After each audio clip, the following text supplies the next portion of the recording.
Hello, all you hardcores out there. How you doing? It's Russell here from Porky's Corner. It's late on a Friday night, and I've been working on this for the last few days. You might have noticed that my videos didn't go out straight away, but they were done. But for some reason, they're holding my videos back, as I mentioned in them. But this is going to go out straight away. Hoping well, let's they hold it back. I very much doubt it. We're not going to swear, but they're still out. They still park them up. Uh, Right, the big news, we know what it is, don't we? Conor Ben has failed a performance enhancing drug test. Julian, where are we going with this? What's gone on? I mean, it's just something that's dominated all boxing fans and people who's involved in boxing. It's just dominated our thoughts, hasn't it? And I think what's been interesting for me is instead of the usual everybody defending Ben, people are actually trying to find out about this fertility drug, what it does.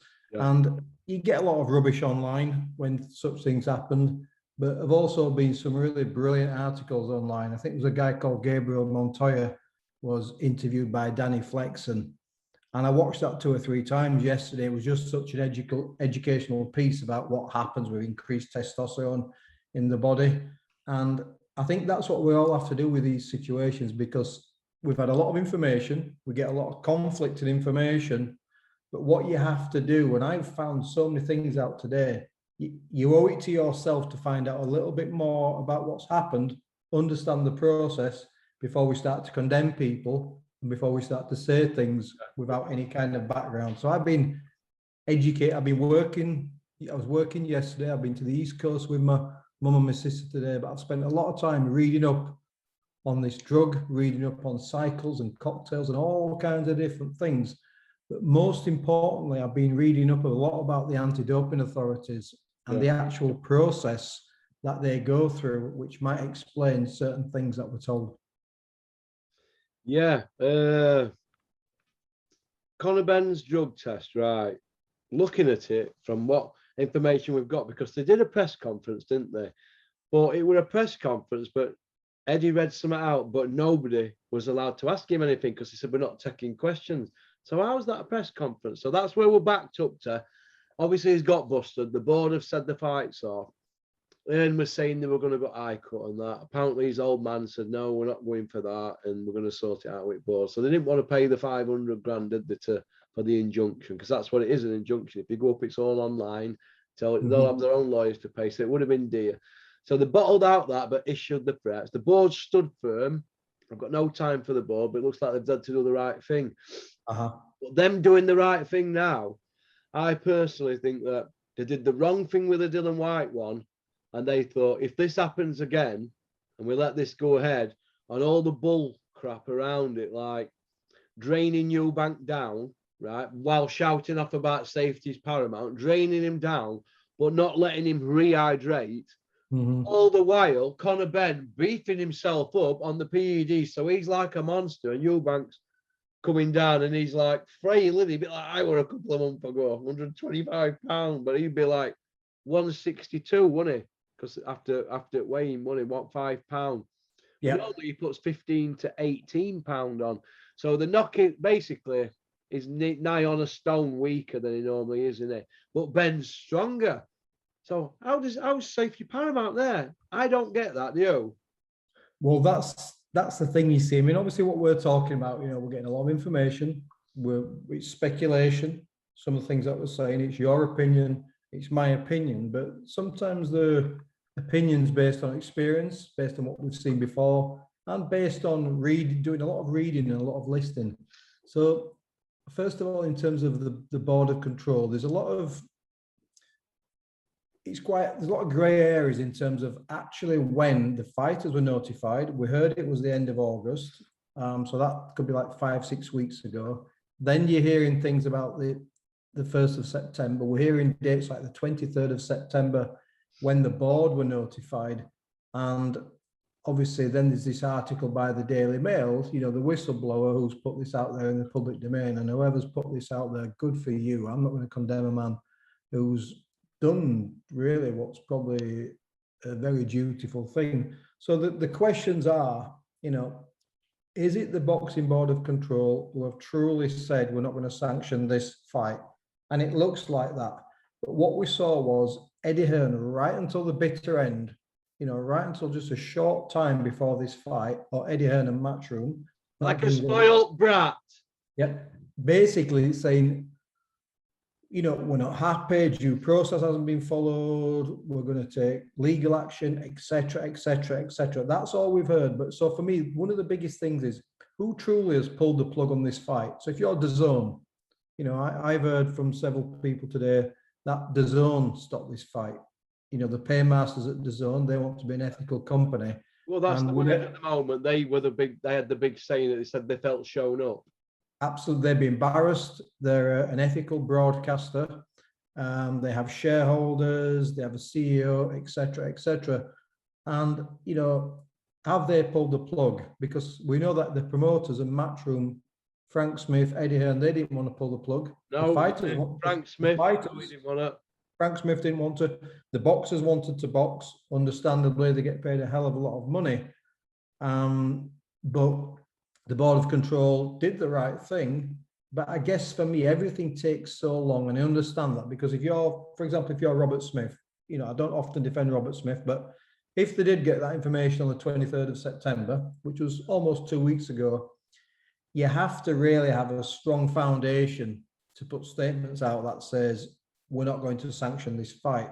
We're going to walk away from this fight. Is that when they're supposed to have had it? Because Ben, Hearn and Eubank knew from the first, didn't they? And that's the point. We don't truly know, because when there's an adverse test, or a positive test, should I say, an adverse test, the people to be notified, it's not the governing bodies, because obviously, like, VADA, these are independent. The athletes and the teams around them, the people representing the athletes, they are the people who get notified. Yeah. So when the Board of Control was notified, I think it would be speculation for us to really say it was the 1st, it was the 23rd. And I guess that would be down to Robert Smith and the Board of Control to tell us, if that's the information they want in the public domain, when the board were notified. But what we do know is they will have had some time before making a decision. Yeah. Well, how I look at it is this. Compare it to the Dylan White one and Oscar Rivers. It's exactly the same, Julian. They tried the same protocol to wriggle out of it, didn't they? So what went wrong? Yeah, because there's no difference between the Conor Ben situation and the Dillian White situation. Both of them showed adverse results in the A test. Now, one of the biggest questions that you've asked and I've asked, and this is where people just bear with me, I've done a little bit of digging today and I've found some things about various anti-doping authorities. It could be WADA, VADA, UCAD, etc. Generally, these anti-doping authorities follow a very similar process. So the biggest question that everybody's saying is, where's Dillian White's B sample? Yeah. Everybody wants to know where Dillian White's B sample. Now, the best person to ask, we're all asking Eddie Hearn, we'll be asking VADA or whoever, where's Dillian White's B sample? Now, what it reads to me like, and this is the key thing, is this, Russell, and I believe that, the various people have said similar things to you and I, which corroborates what I'm going to say. Yeah. So when you do your test, and this is the same for all of the anti-doping authorities, that there's a standard protocol. Yep, there's a urine test. The fighter, whoever, submit the urine. It's packaged. There's an A sample and a B sample. It's divided, and then it's labeled, signed for, and wrapped by the athlete themselves. Okay, 2 samples. Now then, there's an A sample and a B sample. Now, what happens is when that goes to the laboratory, there are lots of notes that are taken down by these experts. They'll look at things like discoloration, clarity. Is there a slight difference between A? Is there a slight difference between B? Does the seal look correct? Do the signatures match? Are these, as the process and the protocol and safety being followed, are there any agents or any contamination that could have happened? It could be a tear, it could be a break or anything like that. Is there anything on the A and B sample that looks untoward. And this is the same process for any court of law or anything. Now, I might be losing people now, but this is key for the Dillian White B sample question. So what happens is they then take notes. The A sample goes off for testing.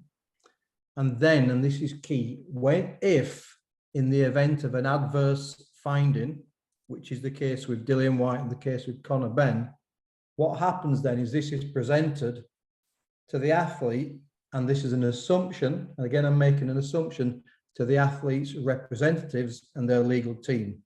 They'll look at the notes by the laboratory testers, whoever, and they'll see if there's any potential contamination. Because if there's no contamination whatsoever, that B sample is going to show exactly the same result as the A sample. Now, what I've read, and it says, and I'll quote, okay, the B sample, if there's an adverse reaction, it gives the athlete the opportunity to request the B sample. Yeah. Okay, so basically, I've seen something, it's saying there's been an adverse reaction. Now then, I'm not happy with that. Now, this is where language is key. What we have not heard from Matchroom, Eddie Hearn, Conor Ben, what we have heard is, I'm a clean athlete. I have tested negative with UCAD. We've had all the sound bites. It's all smoke and mirrors. What haven't we heard? We haven't heard that I failed the VADA test is contaminated. I'm not happy with the process. I'm not happy with the results. I'm going to challenge the VADA test. Nobody challenges VADA though, because they've never lost one appeal, have they? So we're going to challenge the Board of Control because they're not yet followed due diligence. We're going to challenge everybody. What they said before, didn't they? Well, this is what White did, didn't it? The same scenario, but he got to fight, didn't he? So where's Dillian White's B sample? Dillian White's B sample has to be requested by Dillian White. Again, affords the opportunity to access that B sample. Dillian White's B sample hasn't turned up because Dillian White and his representatives possibly, I'm being careful what I say, possibly haven't asked for it. So they're not going to want to ask for it, are they? So I'm speculating if there's no contamination, this A sample will have been presented to Conor Ben and his representatives. Yeah. There'll be the file notes, the samples, pictures, everything. The first thing that legal team will have done, just like with the O.J. Simpson trial, any high-profile trials we've seen, the first thing to look at, a little bit like the Making a Murder with Brendan Dassey and those guys, right? The first thing that defense look at is to look for contamination. Yeah. They see contamination and it pours doubt over those findings, right? Yeah. So they haven't done that. No, so that tells me down that the line though. Well, process must have been followed.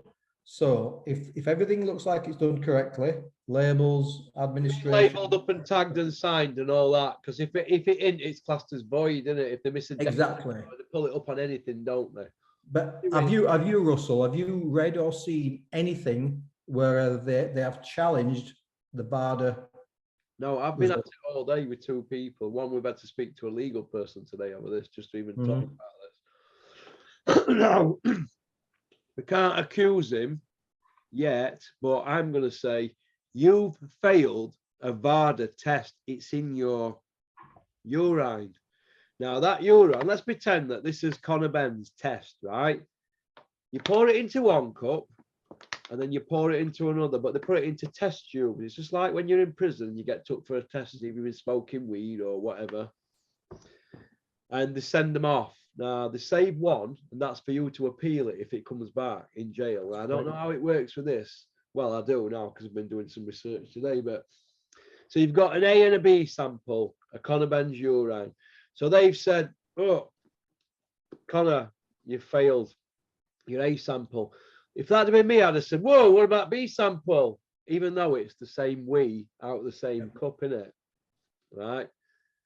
He's not going to want that, is it? He's just going to go, oh, why aren't they saying, oh, we want the B sample? Nobody's screaming for these B samples because to cover the sense, they've gone, whoa, we've jumped onto UCAD. We give them a negative.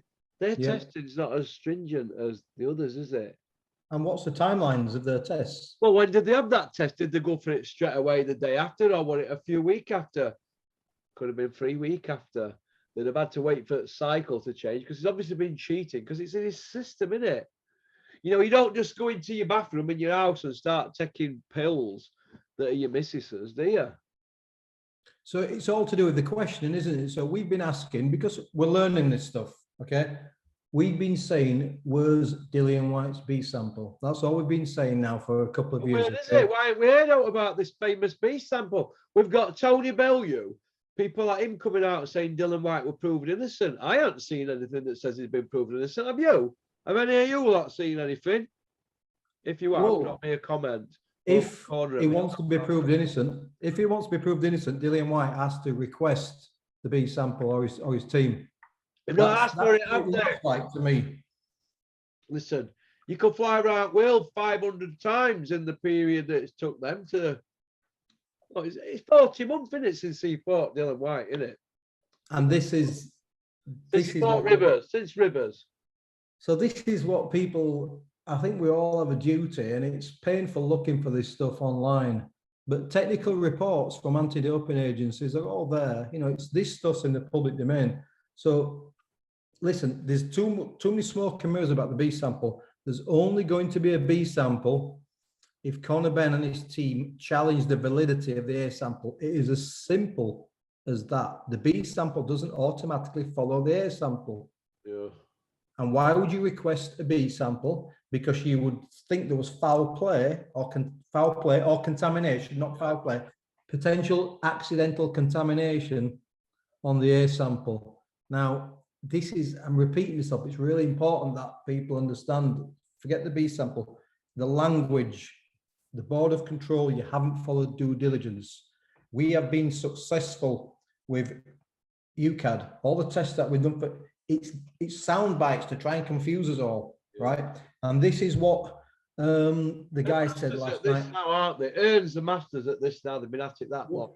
Well, this is what Gabriel Montoya, he's raised the awareness of several athletes who have tested positive over the years. This guy studied it more than anybody. I've looked into his background. It's immense. He writes for the Ring magazine, everything. Now, Gabriel Montoya has said, forget negative tests. They don't mean anything. That is all smoke and mirrors. It's all noise. The only thing you have to focus on is a test that has adverse findings or a positive test. Why are we looking at a clean one? Because it's a different organisation that's not as strict. Different organisation, different things. So what we have to assume, and this is where this leads on to this, we have to assume if they're not going to challenge the validity of the A sample from VADA, that this agent or this finding was in his system. We have to make that assumption. Yeah. So then we have to go down the process of saying, okay, I think Nigel Ben said something like, you know, we're going to get to the bottom of this. Well, if you're going to get to the bottom of these two routes you go down the route we've just exhausted, which is challenging VADA and saying it was contaminated, or you have to go down the route which is, how did this get in my son's body? Yeah. That's the only potential route you've got. That's a police matter if he's been spiked, isn't it? Because you won't put it past him coming out saying he's been spiked, would you, or to clear him up? Well, that's come out before, hasn't it? People have claimed they've been spiked before. So we want to know then, okay, you're not, to the best of my knowledge, you might be going around behind the scenes, you're not contesting the VADA findings. You're contesting the British Boxing Board of Control recognising VADA when actually they use UCAD. That's what you're contesting. So there's all kinds of things going on, and it's all avoidance. Everything's avoiding the fact there's been an adverse finding. VADA don't get this wrong, Russell. You've said it. They don't get this wrong. Got it. Nobody wants them to involve. They're on edge when they come to test you, you know. They're all on edge, mate. So what we have to ask is, why has a female fertility drug got into the system of a male athlete in training for the biggest fight of his life? That's the first question we have to ask. Yeah. And we're talking about a guy here that's icing people recently, and he weren't doing, and he's knocking people out that weren't getting iced. He's got a square jaw, dripping tap. Sean Collin mentioned it, didn't he, a couple of weeks ago? He knows about that kind of thing. He studied it, and he's told me a few others that are maybe on it as well. Well, my observations, not making any accusations, because that's down to other people to dispute or not. You know, that's down to Conor Ben and his team to dispute. My observations were his light welterweight days, and I know people develop, you know, athletes develop over the years, but his light welterweight days, he had a really thin neck. Yeah. He had more of an oval-shaped jaw. Yeah. And his lats, and in particular his deltoids and his femorals, appeared significant. Be careful what I'm saying. They appeared significantly smaller. Okay. Now, fighters generally, you know, fighters can change shape, but if you move up from light welterweight to welterweight, we're only talking 7 pounds. Yeah. And we're seeing a fighter who looks incredibly powerful. And as you've just said, he's knocking out, you know, maybe fighters slightly past the best, but he's knocking these guys spark out. And it's he's definitely one of the most improved explosive athletes I've ever seen. Oh, with Dylan White at one point, wasn't he? And you know, when I saw his early fights, just like everybody else, I wasn't that impressed. He's got no amateur career to speak of. He did a very short amateur career in Australia, but this is now an explosive fighter. This is a phenomenally explosive fighter. So again, we're going down the process. If you're going to dispute this with VADA, you carry on. But what we want to know is, are you denying that this is in your system then? Well, nobody's been able to ask him, have they? They've just put archers up, haven't they? Battered down archers, and they're not answering anything, are they? None of them. All we're seeing is statements put out from Tony Sims that he'd never do out like this and blah blah. Tony Sims, ex-criminal, ex-convict. Like he'd stand up in court, wouldn't he? No, anybody. He might be a nice guy, but he's done porridge, mate. People like me, who's going to believe me in court, ex-con? Yeah, exactly. People will turn around and say, it's a private matter, it's this, it's that, it's the other. Listen, right? We're all boxing fans. There's 20,000 people bought tickets at the weekend. 20,000 people have booked hotels, transport. They've let them people spend the money, haven't they? They've known about it 5 weeks. So 20,000 people have a right to know what's going on. 20,000 people who are not going to come back to boxing again. Or let's say half of them say, do you know what? Because he don't really get many shows pulled, Eddie. He's had it all his own way for over a decade, mate. Over a decade. And they've lied and cheated and manipulated the way to $500 million. That's what they've done.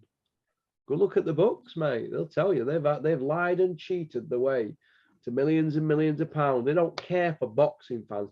They don't care for sport. In fact, this will have a knock-on effect, I think, for other sports, because all these other sportsmen that are disciplined, who are under their banner, snooker players, dart players, golf players, football players, or whatever, why should they be disciplined when they can go running around saying, well, Conor Ben's failed the dope test, but we're still going to push for a fight to go there because there's loads of money at stake. Well, there is in other sports, isn't the money at stake? Yep. Credibility is gone now, hasn't it? Old videos has been coming out with Eddie. Well, this is the thing, Eddie, the videos, and this is the problem with social media, because once something's online, it's there forever. Yeah, you know, of course it is. Be careful what you tweet, be careful what you say, because it's online forever. Now, you know, you're criticizing VADA and you're saying, you know, 1 minute you're saying they're the greatest. I heard you and Terry tonight, that was great. 1 minute you're saying they're the greatest, they're the leading authority. Then the next minute you're going to say, I don't want to listen to what your findings are because I'm looking at UCAD, because UCAD are recognised by the Boxing Board of Control. So what you're changing your mind. We've all seen the tweet of Conor Ben talking about Baby Miller and how crazy it is. And I have a nutritionist, and everything I eat, and I'm not even world level, everything that I eat or drink, my nutritionist checks. So we've had all this, and now what we've got now is, I'm a clean athlete. That's all I can tell you. I'm a clean athlete. I've got no idea how this got into my system. I've got. Oh, that's it. We just have to buy that. Are these people? Are they out of are they out of touch with reality? You know, like man in the street, you know, like coalman, milkman, postman, man who works in factory, kid who works in a care home, kid who works in a butcher's shop. Are they out of touch with everybody? What? Do they think that's going to watch 20,000 people? Yeah, they're getting the refunds, but what about them that have made plans or were looking to fight or hotels and train? You don't get your train money back if you didn't take insurance on it, do you? I Or mean, you don't get hotels. just so many things and so many plans. There'll have been people come from abroad, people flown in from from different continents for this. This is like awful. There'll have been people bought tickets for the wife or the husband or the boyfriend or the girlfriend for big milestone birthdays, and they'll be looking so forward to this. And I mean, the big question, I think there's so many questions about this, which is you can keep doing shows on this. It's so important right now because this could be so damaging for our sport. I mean, we Well, keep talk talking. about, I'm just going to send you another link because this is going to go in 5. Yeah, go on. of course, this could be so damaging for our sport that we need to talk about this in real detail. We need to continue to talk Of about course, it. we need to do. You need to continue to plug it. Terry, Rico, Plug Ken. it. I'm going to terrorize them for 2 more weeks. Well, you need to, mate, because it's absolutely abhorrent. And I think it's the treatment of the public and the treatment of the paying customers and the treatment of boxing fans and the treatment of Matchroom by the press to literally just say, okay, we're going to have a press conference, but we're not taking any questions. Do you know why? Because she might just ask us some difficult questions that's going to trip us up, and we don't want that. So we're so obnoxious that we tried until the 11th hour to still push this through, in spite of the defiance by the British Boxing Board of Control, in spite of all of these pundits and broadcasters and fighters, ex-fighters, ex-world champions, you know, people who've got really high profiles in the sport, turning around and saying, this should not happen. You still, Eddie, you and your Matchroom show and your team of people and the boxers, you still tried to make this happen. And I think there's another massive elephant in the room. And we're asking the question here. We're not condemning, we're asking questions. There's another elephant in the room, and that is, would this show have gone ahead had the Daily Mail not published this story?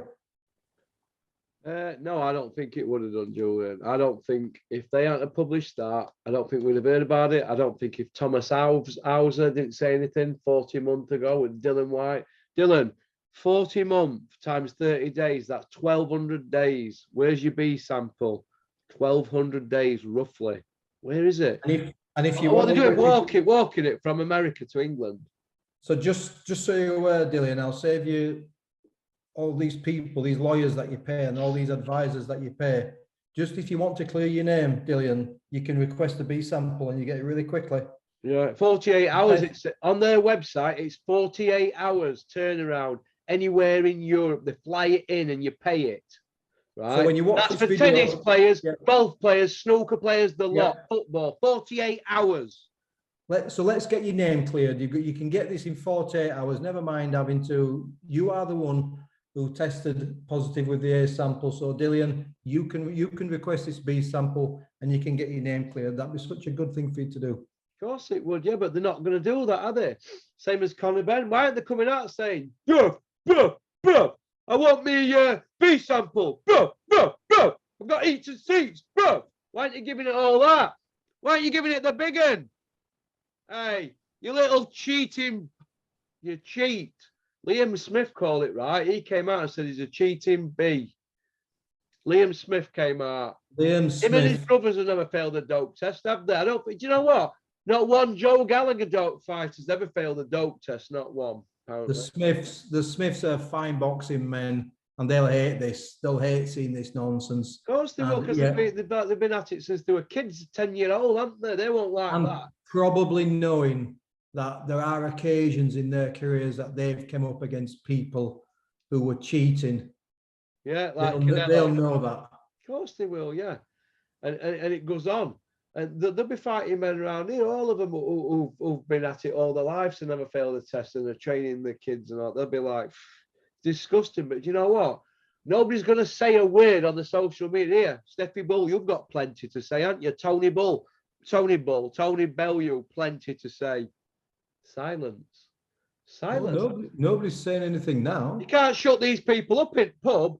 Can't shut them up. Or in toilets. Silence. But what you're doing now, in what you're doing, in spite of what people think about you or don't think about you, this isn't trolling. This is discussing something really important, mate. This is massively important, is this right now, because the few weeks we've had with boxing and the credibility of boxing is hanging by a thread. So what do you have to do? Yeah. You have to stand up and say, we made a mistake. Well, look at Big Richard, who comes on channel from Robert, my pal. He's walked from it. Can't blame him. Obviously he's a busy man. He's semi-retired. No, he's not. He's got a few quid. He's wealthy, but hey, he loves boxing. But he says done with it. He's invested. Him and his pal, they're backing a UFC kid or MMA or whatever they call it, and he's probably going to follow that. He thinks it's a bit more honest. I don't know. I've only spoke to him a couple of times since he told me. I was shocked. So you ready for going out channeling? He went, no, I'm not bothered. I thought, but I've done something wrong. And he said he's had enough. And he used to go to a wall, ringside. Him and his brother, they go ringside events. They make an evening of it, and it's a 500 quid a going boxing. You know, if you want to make a night of it, it's a deal, it's an expensive do, mate. It's an expensive do with ticket and travel and all that. And he said, well, why I want to put myself through this, investing all his time? Because he really wanted to watch. He's a Conor Ben fan, isn't he? He really wanted to watch that fight, and he had Ben down to win, I think. Do you know what I mean? I think we're on a timeline now, Russell, for part 2, mate. Yeah, okay. See you too. Send us a link, mate. Yeah.